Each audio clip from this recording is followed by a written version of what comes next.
திருப்பூரில் நடந்த சம்பவம் தான் இது. வடமாநில தொழிலாளர்கள் ஒன்றா சேர்ந்து ஒரு தமிழனை கும்மி ஹாஸ்பிட்டல் அட்மிட் ஆகிற அளவுக்கு அடித்து விட்டுருக்குறாங்க.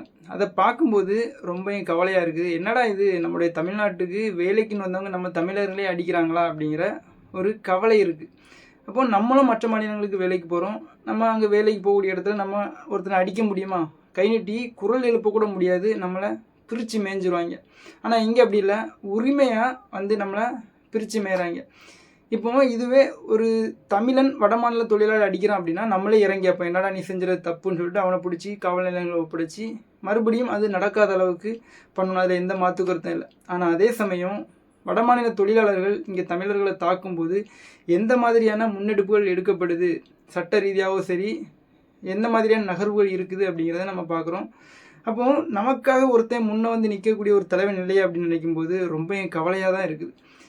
இங்கே காவிரி நதிநீர் பிரச்சனை நடக்கும்போது அங்கே நம்முடைய தமிழர்கள் நிர்வாணப்படுத்தி அடிக்கிறான். சமூக வலைதளங்களில் தள்ளியிருந்து பார்க்கும்போது கேள்விப்படும்போது நம்ம ரொம்ப கவலையை அனுபவிக்கிற என்னடா இது அப்படின்னு சொல்லிட்டு நம்ம பார்க்குறோம்.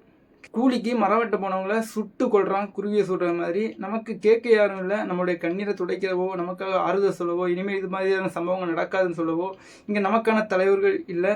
அதை நினைக்கும் போது கவலையாக இருக்குது. இப்போ நம்முடைய தமிழ்நாட்டில் நம்முடைய அன்றாட வாழ்க்கையில் நம்ம பார்க்குறோம், இங்கே வேலைக்குன்னு குடியேறுறாங்க.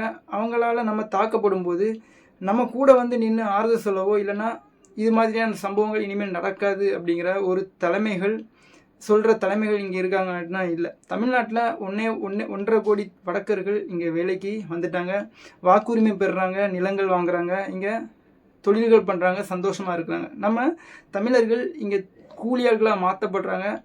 அப்போது இது மாதிரியான சம்பவங்கள் நம்ம கேள்விப்படும்போது ரொம்ப கவலையாக தான் இருக்குது.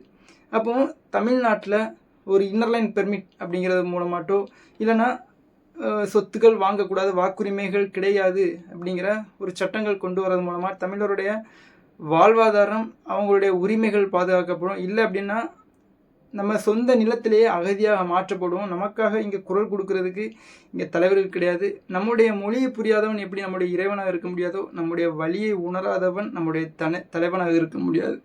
அப்போ தமிழ் நிலத்தில் தமிழர்களுக்கான ஒரு இறையாண்மையுள்ள ஒரு தலைவன் இங்கே நமக்கு தேவை. அந்த தலைவன் இல்லாததுனால தான் இது மாதிரியான பிரச்சனைகள் நடக்குது.